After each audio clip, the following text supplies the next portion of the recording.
noches, amigas y amigos. Estamos nuevamente en el Diario Ultimátum, en su programa En Contexto. Muchas gracias por estar con nosotros.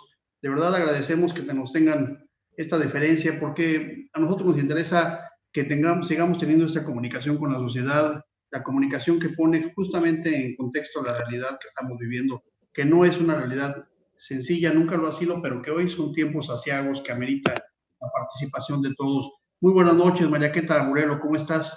Buenas noches, mucho gusto. Buenas noches, Juan Carlos. Buenas noches, Gilberto Zavala, ¿cómo estás? Bien, estimado Ricardo, buenas noches a todos. Buenas noches, Ricardo del Muro. Muy buenas noches. Pues déjenme decirles que hoy tenemos, desafortunadamente, ya en México, 370,712 contagios y 42,000 muertes ocasionadas por esta pandemia, por lo menos las 42,000 conocidas, porque se habla, por supuesto, de una cantidad mayor, lo que nos ubica ya entre el cuarto lugar a nivel mundial, como uno de los países más golpeados por esta pandemia. En el caso de Chiapas, hay 5,124 casos y 45 defunciones. Como siempre lo decimos, damos las cifras solamente para información, pero no son 45, Víctor. Son en México, aquí, sí, 45 defunciones. ¿En total? En total, sí. Ese es el dato oficial hasta ahorita. ¿Chiapas? Chiapas, sí. Chiapas, sí. Bueno, nos negamos a considerar que solamente son cifras, que detrás de ello hay dolor, hay circunstancias difíciles para familias enteras. Así es que a todos los que han perdido a un ser querido les enviamos un abrazo de consuelo y nuestro más sentido pésame. Y los que están sufriendo en este momento con un familiar lastimado o contaminado o contagiado y que se encuentran en el hospital, veamos nuestro abrazo de solidaridad y un abrazo esperando que se recupere muy pronto. También un saludo muy especial a todos los médicos y enfermeras que están enfrentando esto con mucha pasión, con mucha entrega. A todos y cada uno de ustedes nuestro reconocimiento. Déjenme decirles que hoy tenemos muchos temas con los que vamos a compartir y vamos a analizar para poner en contexto la realidad sociopolítica que estamos viviendo en el país y que nos afecta a todos, porque los temas mundiales y los temas nacionales, por supuesto que afectan la realidad local. Voy a hacer un recuento de estos temas, que son los más importantes que están en el medio sociopolítico nacional, y de ahí elegimos el tema que nos parezca que es el punto nodal que instrumenta o que articula lo demás, ¿no? Pues tenemos la elección de los 4 consejeros, ya están formalmente integrados al Instituto Nacional Electoral, empezarán en funciones la próxima semana.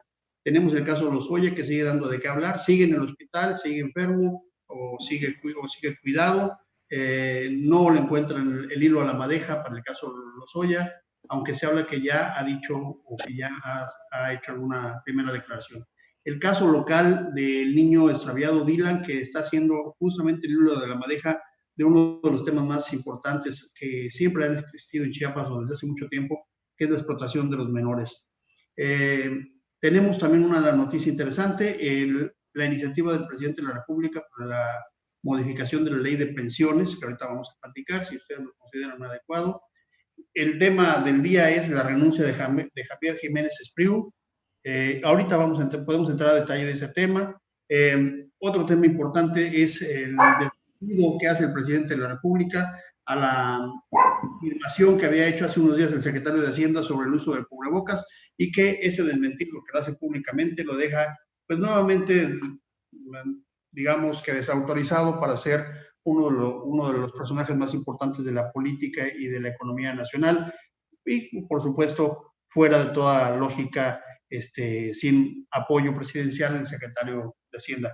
Vamos a hacer una lista también de las personas que han renunciado a esta administración, si ustedes me lo permiten, más adelante vamos a hablar de ello.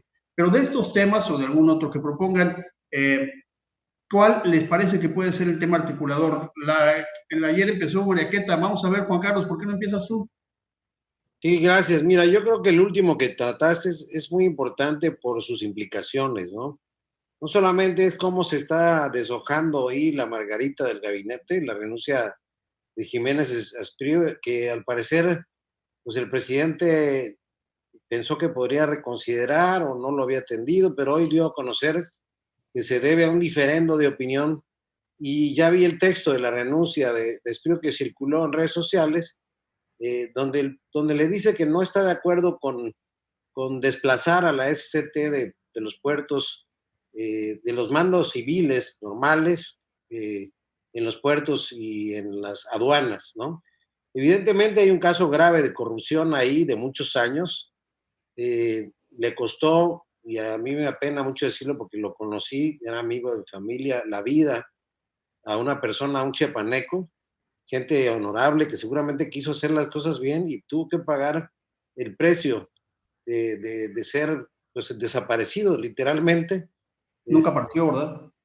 No, nunca apareció y eso habla de la responsabilidad que tienen quienes están encargados de esa aduana.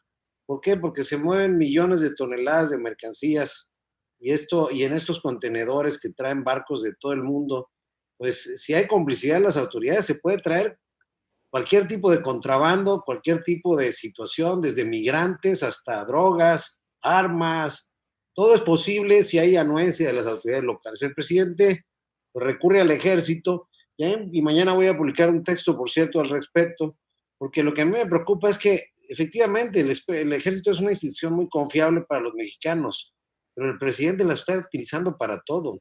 La utilizó para el zarpazo, la utilizó para el huachicol. Se acordarán que estaban ahí presentes militares antes de que sucediera la explosión. La utilizó para los hospitales, ahora con el COVID mandó militares a todos los hospitales. Lo utilizó decía, para el Sargazo, la utilizó para construir el aeropuerto del nuevo aeropuerto. Digo, ¿a dónde vamos a parar?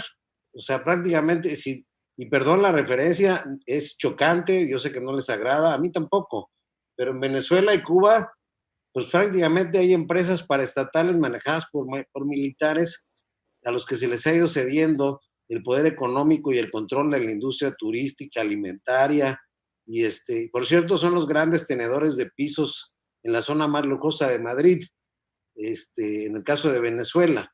Entonces, me preocupa esta simbiosis entre el presidente y el ejército, porque parece que no encuentra otro remedio el presidente para gobernar el país que hacerlo como nunca antes del lado de la fuerza militar. Muy bien. Quisiera esta reflexión ahí. Déjame, ahorita damos la palabra a un compañero más, pero déjenme hacer un recuento de los temas más importantes que vivió Javier Jiménez Espriu en esos 19 meses.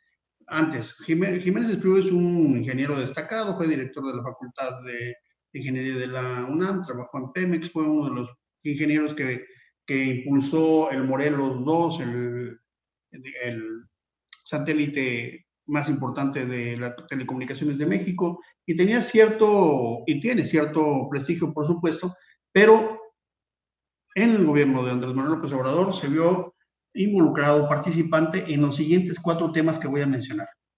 El Aeropuerto Internacional de la Ciudad de México y su tránsito a Santa Lucía, donde originalmente Jiménez Espriu decía que estaba de acuerdo con el aeropuerto en la Ciudad de México, no justificaba, es decir, hay muchas declaraciones respecto a eso, no justificaba el aeropuerto en Santa Lucía, sin embargo terminó apoyando esto, pues no le quedaba de otra, ¿no? Otro tema muy importante de Javier Jiménez Espriu, la muerte, digo que por lo menos que además se quedó la investigación todavía sin concluir, la muerte de Moreno Valle y su esposa, la gobernadora o exgobernadora de Puebla. Otro tema, el caso Overdress con su participación a través de su esposa en el proyecto de Etileno 21. La empresa de su esposa es Brandesh Mesa. Y el último tema importante, que es ahora la militarización de las aduanas, como lo está mencionando Juan Carlos Calimayor. Ricardo del Muro, siguiendo con este tema, ¿cómo ves la renuncia de Javier Jiménez Espriu? Es la renuncia número 12 del gabinete, digamos, a nivel de subsecretarios subsecretarios o secretarios, digamos, el primer nivel de Manuel López Obrador.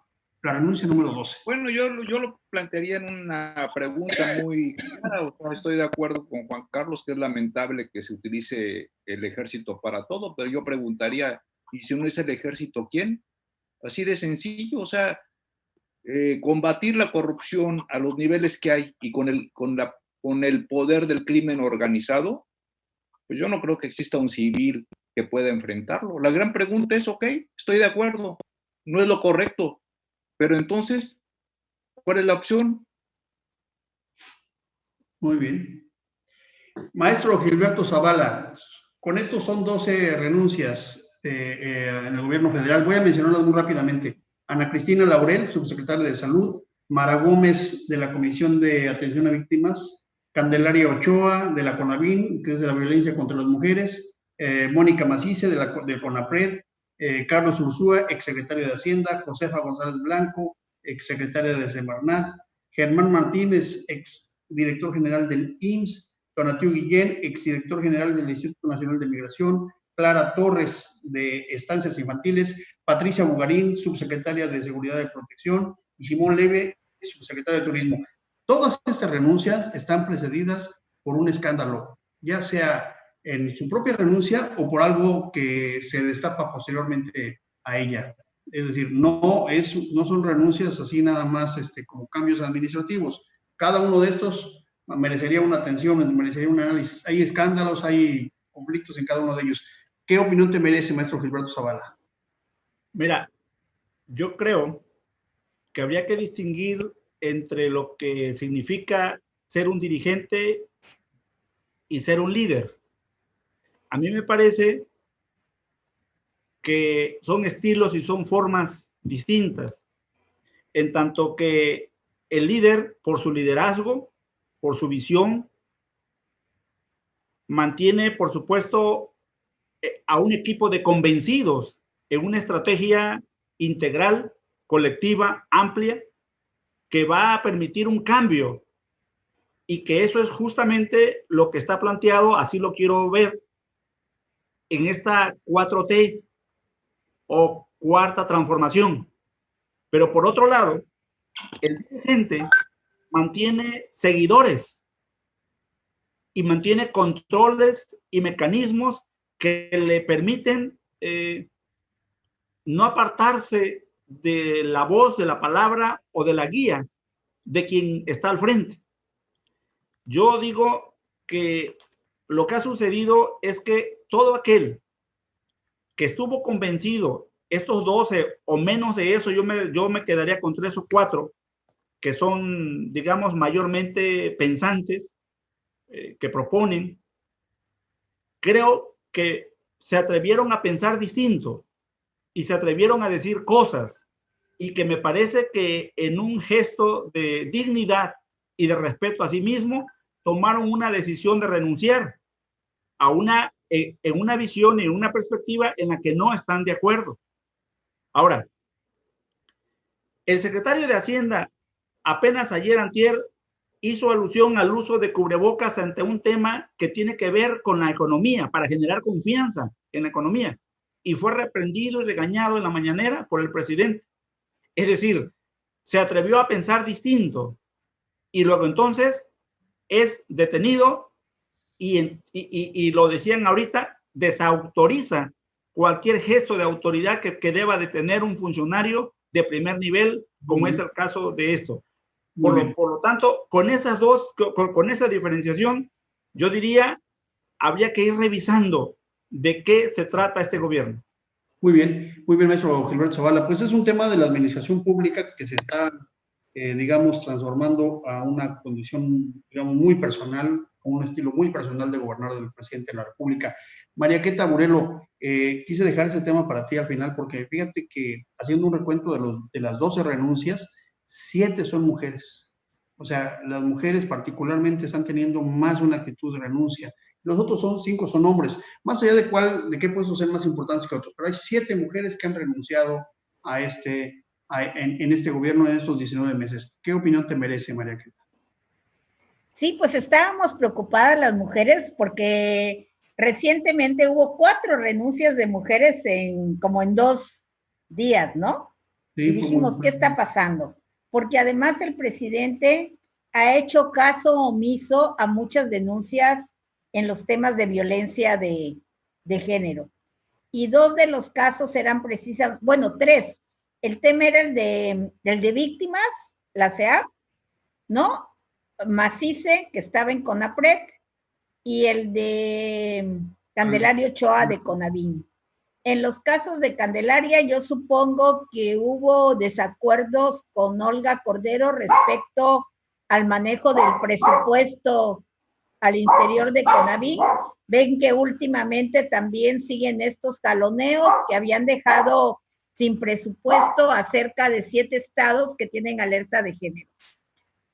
Candelaria nunca habló, se ha mantenido muy institucional, ¿verdad? Y echándole porras en el Twitter a la 4T, pero yo supongo que hubo diferencias en cuanto al presupuesto.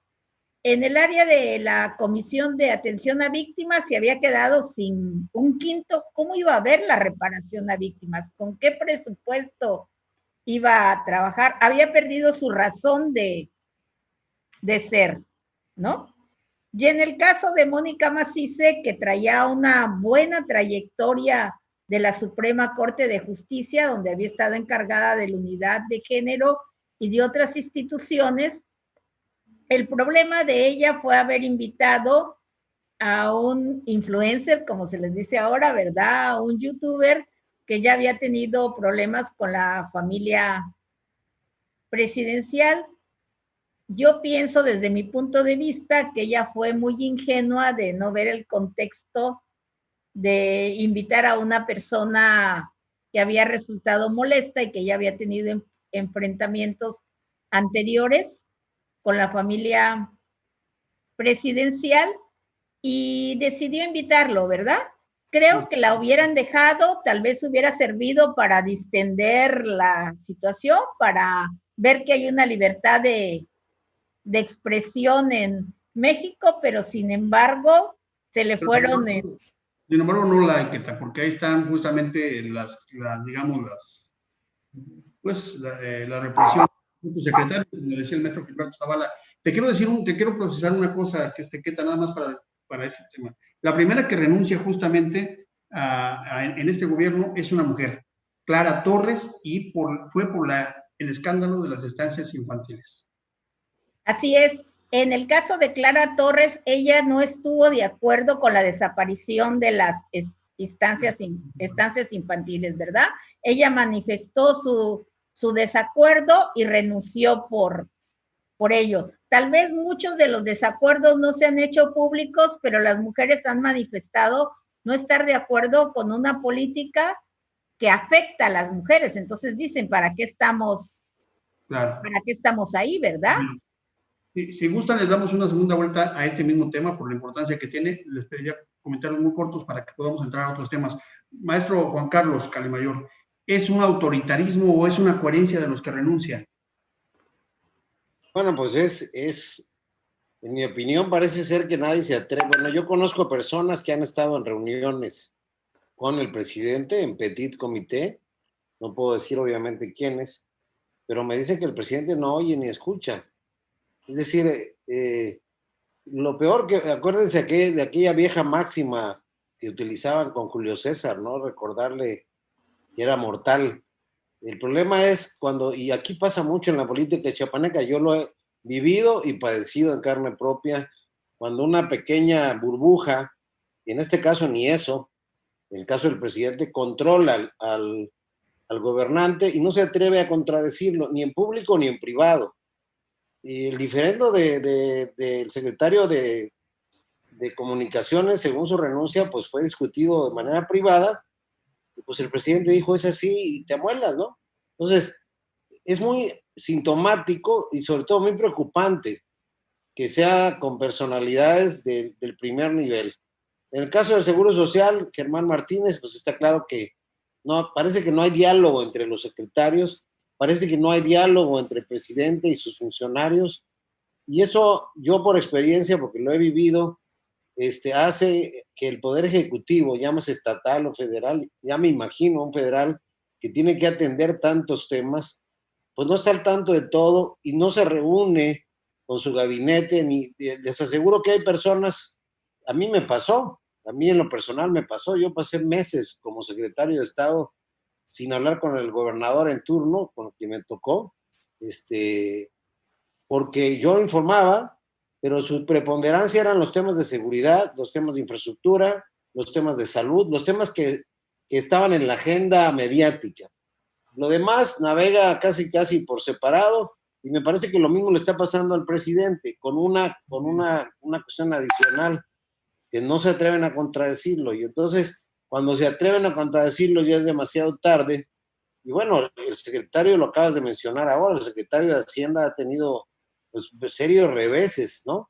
Sí, ya lleva 4. El secretario de Turismo es otro que no sé por qué aguanta tanto. Durazo también, yo ya lo veo en una posición muy incómoda, porque no le está dando resultados al presidente, porque ya está inventando cosas, porque no ha sabido informar, porque no le está dando resultados.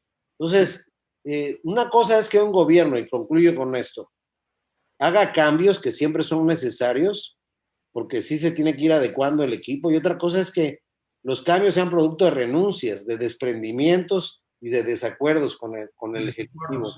Sí. Maestro Ricardo del Muro, tú en tu intervención anterior sostenías la hipótesis de que, bueno, si no es el ejército, ¿quién? Pero la pregunta que se cruza aquí, recordemos que el objetivo de Contextos es justamente vincular una serie de datos y de noticias. La pregunta que se antoja, o que tiene que ser planteada es, el ejército está para aduanas, está para construir aeropuertos, pero, por ejemplo, ¿qué pasa con el narcotráfico? O sea, ¿dónde debería de estar? ¿Dónde se supone que debería estar? ¿O qué pasa con las tareas que les son asignadas constitucionalmente al ejército? ¿No lo distrae un poco? Es decir, creo que confiamos mucho en la institución, eso no hay duda, pero ¿no será que también se distrae el ejército al hacer esto, Ricardo del Muro? Bueno, sí, pero el problema yo insisto, y la pregunta está en el aire. O sea, de las renuncias yo creo que una diferencia, son lamentables, definitivamente, llaman la atención, pero finalmente son renuncias en donde el funcionario, a diferencia de otros gobiernos, tiene la libertad para expresar públicamente que está en desacuerdo y que quiere renunciar, y creo que eso es válido tanto para el funcionario como para el gobernante. Yo creo que cualquier gobernante en un momento determinado tiene un proyecto de gobierno, y si en un momento determinado alguno de tus funcionarios o alguno de sus ayudantes no está de acuerdo con eso, pues no hay de otra. O sea, es como en cualquier equipo, ¿no? Si no estás de acuerdo con una propuesta, pues no te queda más que renunciar, no vas a estar ahí o aceptar a regañadientes, pero no hay de otra. O sea, y que se puedan dar estas renuncias públicamente, pues es sano. O sea, creo que no llaman la atención, pero tampoco es algo extraordinario. No sucede como en el pasado, que los renunciaban, que eran objeto de presiones, que eran objeto de descalificaciones, y que eso pues era digamos que antes renunciarle al señor presidente era algo prácticamente impensable. Aquí pues Juan Carlos lo vivió en carne propia, con el gobernador al que se refiere, en donde no solamente era un autoritarismo, sino que además era un autoritarismo de niñerías y de berrinches y de malas palabras y de que tengo entendido que eran posiciones en donde a los funcionarios no los trataban precisamente en términos bastante decentes en cuanto al lenguaje, sino utilizándolos en términos como si fueran sirvientes del señor. Entonces eso también no hay que olvidarnos. Ahora, la pregunta es clara. O sea, sí, de acuerdo. A mí, yo en lo personal no me gusta que el ejército esté en todo, pero el gran problema es de que México, en muchas instituciones, está súper corrompido. Al extranjero, y la visión que tiene el extranjero del mexicano y sobre todo del político mexicano es de que es sumamente corrupto. Ahora, sanear aduanas, pues no sé, solamente quisieran así una ultra selección de personal, así cuerpo élite, y además porque buena parte de la gente que estaba en aduanas estaba acostumbrada a ganar dinero. Sí, hemos visto videos en donde un director de aduana, creo que de Nuevo Laredo, agarraba de que abiertamente dice, no, si no quieren que esté aquí, pues me voy y me importa cuál paz, y con malas palabras. Sí. Entonces, pues no, sí, no es lo ideal, pero como digamos, por el momento no hay otra. Pero planteamos una interpelación. Un asunto interesante. Ahorita, maestro, planteamos un asunto interesante, Ricardo del Muro. Tampoco existe, y lo planteó también Juan Carlos al principio, tampoco existe, digamos, un civil, una organización que pueda responderle al crimen organizado. Es decir, El ejército, la ventaja que tendría en todo caso es que no se trata solamente de una persona, sino de una institución que puede hacer frente. Y un agente aduanal, digamos, muy difícilmente puede hacerle frente a estas mafias terribles de autos, de tráfico, de drogas, de tantas cosas que sabemos que pasan en las aduanas. Tengo muchas preguntas, pero Juan Carlos, ¿quieres una interpretación? Y también, Sí, 20 segundos. Adelante, Juan Carlos. Nada más. Hay una afirmación del presidente donde dice: el que no esté de acuerdo con la visión de mi gobierno no tiene nada que hacer en este gobierno. Y eso me preocupa porque nos remite a los viejos tiempos del PRI, donde no tenías tú como funcionario derecho a tener una opinión diferente sobre algunos temas. Y eso sí es preocupante. Estás con la 4T, es decir, entonces todos los funcionarios se van a tener que alinear con Morena, como pasaba antes con el PRI, una. Y en segundo lugar, no vamos a acabar corrompiendo tarde que temprano al ejército si también creemos que son la Virgen Purísima, y no vamos a acabar corrompiendo una institución como esa, o si no es que ya lo está. Dos preguntas muy interesantes. Keta, ¿quieres participar? Sí, yo era un poco lo que decía Juan Carlos, ¿verdad? Ya ha habido experiencias en que militares han estado a cargo de aduanas y no ha sido la mejor experiencia tampoco, no han resuelto el problema y también han caído en temas de corrupción. Entonces ya ha habido casos del ejército, a partir de que el ejército se involucra en la guerra contra el narcotráfico, hemos tenido muchos casos de corrupción dentro del ejército y eso también preocupa, que una institución que hasta el momento ha gozado de prestigio, creo que son la iglesia y el ejército los que todavía, y la familia, los que todavía gozan de prestigio dentro de... La academia, por favor, ¿qué tal? La academia. Y la academia, ¿verdad? Sean contaminados por este cáncer que es terrible, ¿verdad? Y entonces también nos dice otro mensaje.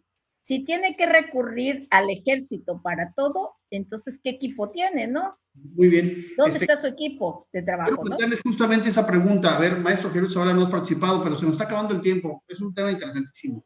La pregunta que va para los cuatro es la siguiente. Estamos en el momento y en la necesidad de verdaderamente hacer un cambio en México y hablar ya, por ejemplo, de gabinete de coalición, jefe de gabinete, es decir, una modernización de la administración pública donde no se centralice el poder solamente en una persona, sino que además haya proyectos en cada una de las secretarías, que todas son tan importantes para el país y que se requiere continuidad, destreza, capacidad, etcétera, y por lo tanto la selección del propio titular, la permanencia y en la continuidad de los proyectos requerirían, digamos, nuevas formas de gobierno. Maestro Gilberto Zavala, tenemos poco tiempo. Mira, Entonces, por favor. Muy rápido. Me parece que acá, tantito acá, hay un libro de Isabel Arvide que se llama Mis Generales. Nosotros, ahí aparece la historia del general Absalón Castellanos Domínguez, cuando aquellas cuotas del poder se repartían en los sectores, digamos, estratégicos del Estado mexicano y que le tocó esa cuota al ejército y él asumió el poder o el gobierno de Chiapas. Bueno, somos chiapanecos y veamos lo que sucedió. Es decir, el militar está preparado para la agresión en un terreno distinto, mientras que la administración pública requiere de conocimiento, de bagaje y de liderazgo. Hoy este gobierno ha planteado una transformación y un cambio. Me parece que ahí es en donde tenemos que revisar un cambio y una transformación a partir de qué y con qué, porque si no entendemos que tenemos la gran oportunidad histórica de tener a un presidente del país, de la región, que aunque ha nacido en Tabasco, ha vivido mucho tiempo y ha estado mucho tiempo en Chiapas, creo que había que reconsiderar. No sé si sea demasiado tarde, pero los estilos y las formas del presidente a lo mejor no ayudan mucho, pero creo que ahí es ahí en donde nosotros, en la inteligencia de las ideas, tenemos que ir aportando elementos para que la sociedad pueda ir también manifestándose. Muy bien, muy bien. Vamos cerrando. Keta, ¿cómo ves es el momento de empezar a hablar de nuevas formas de gobierno justamente para contravenir este centralismo y autoritarismo que se está generando? Así es, yo creo que debe haber nuevas formas, debe haber gobiernos de coalición, que los cargos, bueno, con sus excepciones, ¿verdad? No deben solo estar en manos de los militantes, de quienes están en el momento en el poder, ¿verdad? Sino que se deben considerar otras formas de selección de quienes se hagan cargo de las secretarías, de las direcciones, ¿verdad? De las áreas donde se toman las decisiones. Entonces deben atenderse a méritos de otro tipo, ¿verdad? Y no simplemente a ser militante de un partido político, ¿no? Muy bien. Y no solamente a nivel nacional, sino a nivel estatal. ¿Qué opinas tú, Juan Carlos, sobre este tópico? Bueno, a mí me ha tocado ser parte de gobiernos que se asumen desde su parte inicial plural. Y lo que observé yo en mi experiencia personal fue que algunos gobernadores no respetaron esa pluralidad, o más bien los que aceptaron ser parte de esos gabinetes cedieron a presiones. Yo nunca dejé de ser militante de mi partido ni actuar en ese aspecto en lo que yo creía. Y cuando tuve por primera vez un intento de darme órdenes de cómo pensar o actuar políticamente, partidistamente, pues no lo acepté. Pero sí me tocó ver a compañeros que los hicieron cambiar hasta de partido, y no una vez, hasta 3 veces. Entonces, pues eso habla mucho. Para empezar, la función pública no es propiedad de un partido político. Si yo he aceptado colaborar con uno u otro gobierno, ha sido con toda la observancia de que no me etiqueten ni con la persona ni con el partido. Y de que la función pública es una función del Estado y no una función que corresponde ni a una persona ni a un partido. Pero más allá de las experiencias personales, ya Juan Carlos nos da, digamos, una posición de las vivencias, pero más allá de las posiciones personales, es necesario que, por ejemplo, los gobiernos de coalición, lo que tienen, a diferencia de lo que se ha intentado, Chiapas ha sido un ejemplo de lo que no se debe hacer, porque se le dice gobierno de coalición, pero no, los gobiernos de coaliciones realmente quedan muy claras las líneas, desde la elección de los funcionarios, es decir, no es un asunto de capricho o de decisión solo del gobernador o del presidente en turno, sino que se hace a través de otros órganos ciudadanos, órganos de las propias cámaras, etcétera, etcétera. Podemos seguir trabajando sobre ese tema, pero ¿qué opina maestro Ricardo del Muro sobre? Bueno, yo creo que hay dos cosas. Una, lo que hace falta es un servicio civil de carrera en la administración. También, claro. Uno. Dos, aclaro, en la academia también existe corrupción y también existen dedazos y también hay un sector de maestros privilegiados y un sector de segundo nivel. Ya me tocó vivirlo, dejando claro eso. Y tercero, existen gobiernos de coalición políticos, pues cuando el partido político se ve obligado a incorporar a los contrincantes porque no tiene la suficiente legitimidad para gobernar como una hegemonía. Pero lo que hace falta es un servicio civil de carrera en donde tengamos funcionarios formados y en donde finalmente las cabezas pueden ser de un partido o de otro o en un determinado poderse mezclar, y no como sucede ahorita, que son verdaderamente mudanzas totales de gabinetes y llega mucha gente inexperta y ocurre lo que está ocurriendo y que siempre ha sido la historia de nuestro país. Sacan a los que saben porque no son sus simpatizantes y empiezan a aprender, y cuando ya aprenden, lo sacan a ellos y es un cuento de nunca acabar. La clave está en un servicio civil de carrera, y la coalición formal verdaderamente pues es una falacia, porque yo puedo manejar que tengo un gabinete plural, un gabinete equilibrado, pero finalmente el poder se sigue centralizando. Ok, hasta ahora, como están las estructuras, justamente. Hasta ahora, como están las estructuras.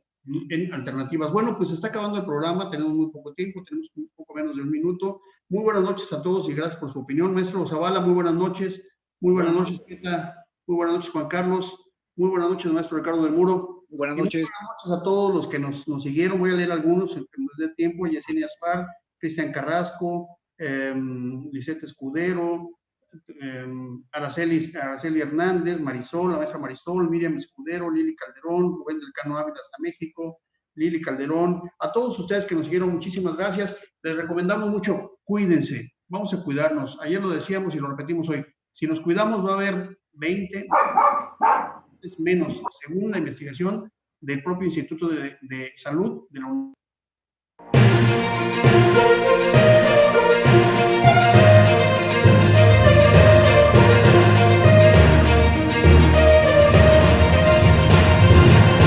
Contextos.